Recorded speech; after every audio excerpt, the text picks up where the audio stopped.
Senator Robin Padilla nangako kay Sandro Mulak, "We will protect your rights." Kung bago ka lang sa channel na ito, huwag kalimutang mag-like, share, comment, and subscribe. Isang pangako ang binitawan ng actor, politician at chairman ng Senate Committee on Public Information and Mass Media na Senator Robin Padilla kay Sandro Mulak. Ito ay may kaugnayan sa kasalukuyang pinagdaraanan ng sparkle artist na sexual harassment mula sa mga independent contractors ng GMA Network na sina Jojo Nones at Richard Cruz. "We will protect your rights," ayon sa post na makikita sa official na Facebook page ng Senate of the Philippines. Ayon kay Senator Robin, hindi man kurti ang Senado, pero alamin kung sino man ang may sala, subalit nais nilang magsagawa ng Senate hearing upang marinig ang kampo ng bawat isa. Nais rin niyang makapag-isip ang mga mambabatas ng mga bagong batas na beneficial sa mga Pilipino. "Hindi po kami huwis, hindi hukuman ito. Hindi namin papilian. Poproteksyonan po namin ang inyong karapatan. Dito katulad po ng pagpoprotect sa inyo ng ating mga law enforcement."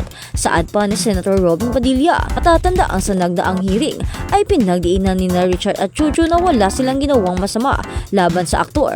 Hinamon pa nga ng mga ito si Sandro na sabihin raw kung ano ang totoo. At sa kabilang banda, Senado question kung paano nalaman ni Ogie Diaz ang tungkol sa nangyari kay Sandro Mulak. Mulak Tuesday, August 13. Kinestyon ni Senator Jingo Estrada kung paano nalaman ni Ogie Diaz ang insidente kay Sandro Mulak. Sinabi ni Estrada na unang lumabas ang impormasyon sa publiko bago pa ito nalaman ng pamilya. Ipinahayag ni Nino Mulak na wala silang kinalaman sa pagkalat ng balita. Inilunsad ng Senado ang investigasyon upang talakayin ang tungkol sa umano'y pangmumulestiya kay Sandro. Naging tampok sa isang pangdinig sa Senado ang tanong ni Senator Jingo Estrada tungkol sa kung paano nalaman ng showbiz columnist na si Ogie Diaz ang tungkol sa insidente ng umano'y pang-aabuso sa anak ni Nino Mulak. Si Sandro Mulak na kinasasangkutan ng dalawang independent contractors mula sa GMA Network. Sa kanyang pahayag, sinabi ni Estrada na tila may mga impormasyong lumalabas sa publiko bago pa man magsalita ang kanilang pamilya. Paano nalaman ni Ogie Diaz? Tanong ni Estrada sa harap ng committee. Ayon kay Nino Mulak, maging sila ay nagulat sa biglaang paglabas ng balita sa social media. Ipinaliwanag niyang wala siyang kinalaman sa pagkalat ng impormasyon. "Hindi namin alam kung paano ito lumabas," pahayag pa ni Mulak. "Sa pagkakaalam namin, unang lumabas ang balita kay Ogie Diaz, ngunit hindi ito nanggaling sa amin." Patuloy ang investigasyon ng Senado kaugnay sa umano'y pang-aabuso sa anak ng dating child star na si Nino Mulak na si Sandro Mulak. Ang ama ni Sandro na si Nino Mulak ay isang kilalang aktor sa industriya ng pelikulang Pilipino. Isa siya sa mga batang artista noong dekada 70 at 80 na sumikat sa kanyang mga mahusay na pagganap sa mga pelikula. At sa kabilang balita, Dodi Cruz isinugot umano sa hospital dahil sa anxiety attack. Dodi Cruz, one of the GMA7 independent contractors accused of sexual harassment by Sandro Mulak, rushed to the hospital this Tuesday morning, August 13, after suffering from anxiety. According to his legal counsel, left photo Cruz with Jojo Nones, the other respondents in Sandro's complaint. Dudo Cruz and Jojo Nones nagkaroon ng physical trauma. Isinugod sa ospital ngayong Martes ng umaga, August 13, 2024, si Richard Dodi. Cruz, isang independent contractors na inakusahan ng sexual harassment ni Sandro Mulak.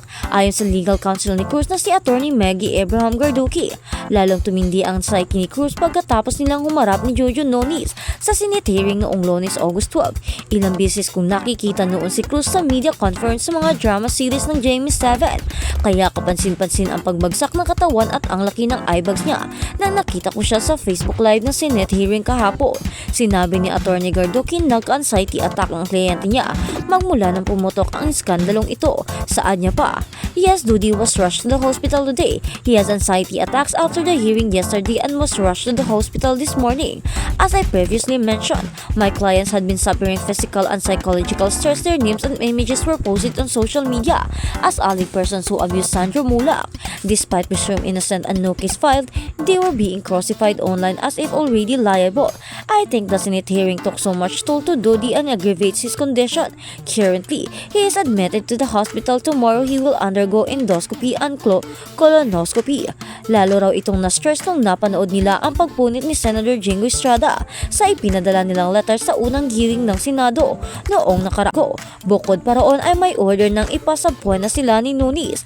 Kung in aid of legislation sa tingin natin, mas tutukan sana ng Senado ang pagpapatibay ng anti-sexual harassment law na dapat mayroon ang lahat ng opisina, hindi lang sa showbiz. At yung plano talaga ni Senator Robin Padilla na pag-usapan ang batas ukol sa male rape. Sana nga sa court is na pag-uusapan ang mga detalye ng kaso ni Sandro Mulak para maiwasan ang trial by publicity. O plano bang kumpletuhin ang boses sa insidenteng ito? Kaya sa susunod na hearing ay dapat nandoon na si Sandro. Paano na bang ibang nag-cry foul sa sexual harassment sa ibang networks? Ipapatawag pa rin ba? O ano kaya ang masasabi ng mambabatas? Natin sa comment ng isa sa kanilang kasamahan na nagsasabing ang dami-daming iba pang issue na dapat asikasuhin at i-prioritize ng Senado at sana hindi na napalaki ang isyong ito. Yun lang, say pa ng mga kebiters at marites. At sa kabilang balita naman, Rose Martin na scam ng 5 million. Life story ipapalabas daw sa TV kinasuhan ko. Na-scam din pala ang content creator at entrepreneur na si Rose Martin Pamulaklakin at umabot daw sa 5 million ang naitakbo ng taong nanloko sa kanya. Sa panayam ng bandera kay Rosmar, naikwento niya ang pambibiktima sa kanya ng isang nagpakilalang konektado raw sa isang TV network. Inalok daw siya ng suspect kung gusto niyang ipalabas ang kanyang life story para sa isang drama sa anthology sa TV para magsilbing inspirasyon sa mga tulad niyang nagsimula sa maliit na negosyo hanggang sa magtagumpay sa buhay. Pero ang nangyari, siningil daw siya ng scammer ng 5 million kapalit ng pagpapalabas ng kanyang life story sa kinilalang drama series sa telebisyon. Natanong kasi siya kung papayag ba siyang gawin ang life story niya at kung sino ang nais niyang gumanap bilang Rose Martin. May nag-alok nga po sa akin na ipalalabas ang life story ko pero na-scam po ako. Pero sabi niya may bayad po ganyan. Inasikaso ko pa po yung kay na yon.